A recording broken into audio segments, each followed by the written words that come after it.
اعوذ باللہ من الشیطان الرجیم بسم اللہ الرحمن الرحیم یا ایہا الذین آمنوا شہادۃ بینکم اذا حضر احدکم الموت حین الوصیۃ اثنان ذوا عدل منکم او آخران من غیرکم ان انتم ضربتم فی الارض فاصابتکم مصیبۃ الموت۔ یہ آیات ایک خاص واقعے کے پس منظر میں نازل ہوئی ہے۔ واقعہ یہ ہے کہ ایک مسلمان جس کا نام بدیل تھا، تجارت کی غرض سے اپنے دو عیسائی ساتھیوں تمیم اور عدی کے ساتھ شام چلا گیا۔ وہاں پہنچ کر وہ بیمار ہو گیا اور اسے اندازہ ہوا کہ وہ بچ نہیں سکے گا۔ چنانچہ اس نے اپنے دونوں ساتھیوں کو وصیت کی کہ میرا سارا سامان میرے ورثاء کو پہنچا دینا۔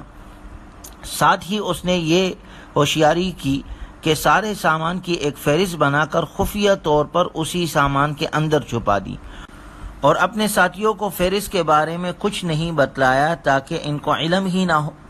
چنانچہ ایسے ہی ہوا، ساتھیوں نے سامان ورثاء کو پہنچا دیا، مگر اس میں ایک چاندی کا پیالہ تھا جس کی قیمت 1000 درہم بتائی گئی ہے۔ وہ نکال کر انہوں نے اپنے پاس رکھ لیا۔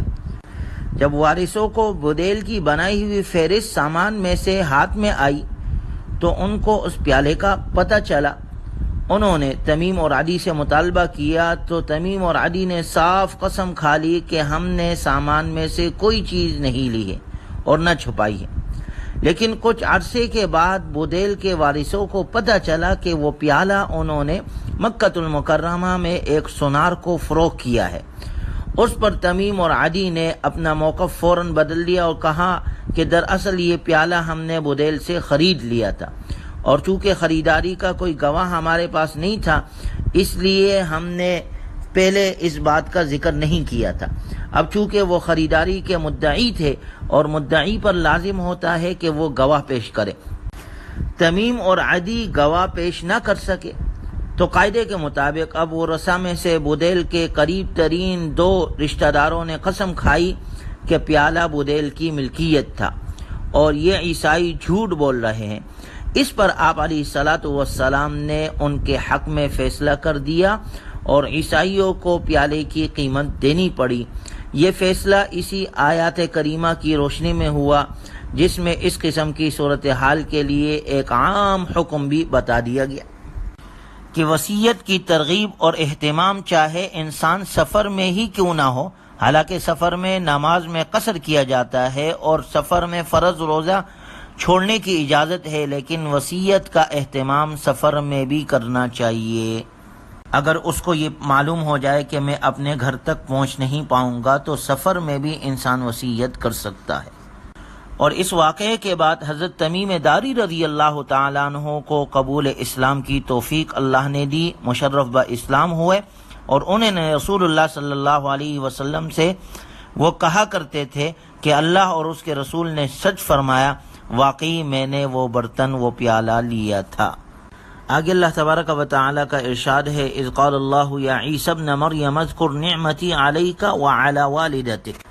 اس دن کو یاد کیجئے جب اللہ تعالیٰ کہے گا، اے عیسیٰ ابن مریم، میرے ان احسانات کو یاد کرو جو میں نے تم پر اور تمہاری والدہ پر کیے، جب میں نے پاک روح سے تمہاری مدد کی، تم لوگوں سے گود میں اور ادھیڑ عمر میں بات کرتے تھے، تکلم الناس فی المہد وکہلا، وَإِذْ عَلَّمْتُكَ الْكِتَابَ وَالْحِکْمَةَ وَالتَّوْرَاةَ وَالْإِنجِیلَ۔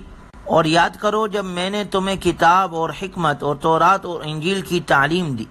وَإِذْ تَخْرُجُ مِنَ الطِّینِ كَہَیْئَةِ الطَّیْرِ بِإِذْنِی فَتَنفُخُ فِیہَا فَتَکُونُ طَیْرًا بِإِذْنِی وَتُبْرِئُ الْأَکْمَحَ وَالْأَبْرَصَ بِإِذْنِی وَإِذْ تُخْرِجُ الْمَوْتَىٰ بِإِذْنِی۔ اور یاد کرو جب تم مٹی سے پرندے کی مورتی میرے حکم سے بناتے تھے، اس میں پونک مارتے تھے تو وہ میرے حکم سے پرندے بن جاتے، اور تم مادرزاد اندھے اور کھوڑے کو میرے حکم سے اچھا کر دیتے تھے، اور جب میرے حکم سے مردوں کو زندہ کرتے تھے۔ اور یاد کرو جب میں نے تمہیں بنی اسرائیل کے شر سے بچا لیا جبکہ تم ان کے پاس واضح معجزات لے کر آئے، لیکن ان میں سے جو کافر تھے انہوں نے کہا کہ یہ صریح جادو کے سوا کچھ نہیں۔ وَإِذَا أَوْحَيْتُ إِلَى الْحَوَارِيِّينَ أَنْ آمِنُوا بِي وَبِرَسُولِي قَالُوا آمَنَّا وَاشْهَدْ بِأَنَّنَا مُسْلِمُونَ۔ اور جب میں نے حواریوں کے دل میں ڈال دیا کہ تم مجھ پر اور میرے رسول پر ایمان لے آؤ، وہ بولے کہ ہم ایمان لے آئے ہیں اور آپ گواہ رہے کہ ہم مسلمان ہیں۔ ان آیات مبارکہ میں اللہ تبارک و تعالی نے وہ معجزات ذکر فرمائے جو اللہ تعالی کے حکم سے اور اس کی قدرت سے حضرت عیسیٰ علیہ السلام کے ہاتھوں ظاہر ہوئے۔ آگے حواریین کا وہ قصہ ذکر ہے۔ اذ قال الحواریون یا عیسی ابن مریم هل يستطيع ربك ان ينزل علينا مائدة من السماء، جب انہوں نے کہا کہ اے عیسیٰ ابن مریم، کیا تمہارا رب ایسا کر سکتا ہے کہ ہمارے لیے آسمان سے دسترخوان اتارے؟ انہوں نے کہا اگر تم واقعی مؤمن ہو تو اللہ سے ڈرو۔ وہ بولے ہم تو بس یہ چاہتے ہیں کہ ہم اس دسترخوان میں سے کھائیں تاکہ ہمارے دل مطمئن ہو اور ہمیں مزید یقین آ جائے کہ آپ نے ہم سے سچ کہا اور ہم اس واقعے پر گواہ بن جائے۔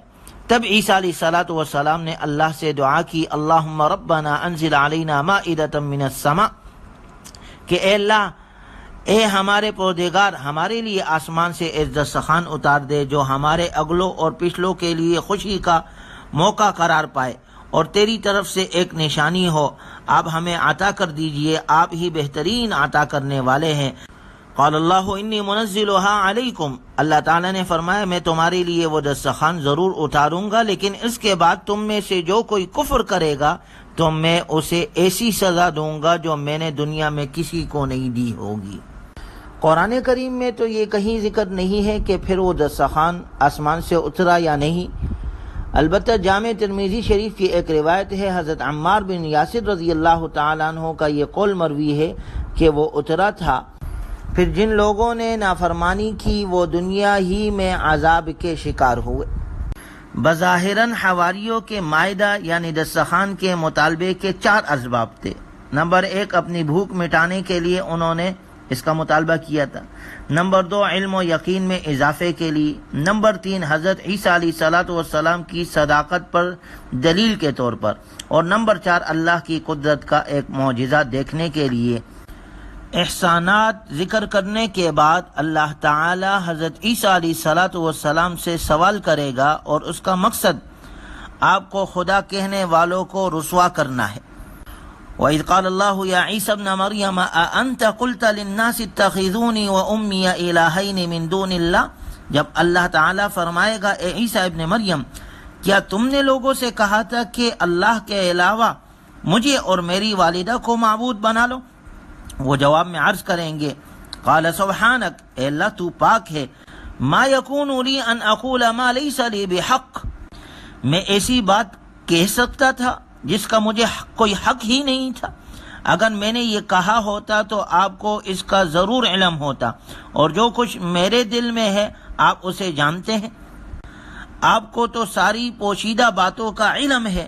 انت علام الغیوب، ما قلت لهم الا ما امرتنی به ان اعبدوا اللہ ربی وربکم، میں نے تو صرف ان سے وہی بات کہی تھی جس کے کہنے کا آپ نے مجھے حکم دیا تھا، وہ یہ کہ اللہ کی بندگی کرو، اللہ کی عبادت کرو جو میرا رب بھی ہے اور تمہارا رب بھی ہے۔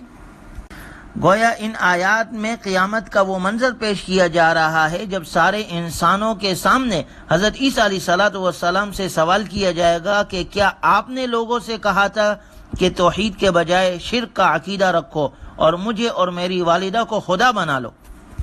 اس سوال کا مقصد استفہام نہیں ہوگا، کیونکہ اللہ تعالیٰ کو تو خوب علم ہے کہ حضرت عیسیٰ علیہ السلام زندگی بھر کن عقائد کی تبلیغ کرتے رہیں، بلکہ یہ جواب طلبی اس لیے کی جائے گی تاکہ جو لوگ اللہ کے اس نیک بندے اور اللہ کے نبی کی عبادت کرتے تھے ان کا یہ غلط موقف دوسرے لوگوں کے علاوہ خود ان پر بھی واضح ہو جائے اور وہ خوب ذلیل اور رسوا ہو۔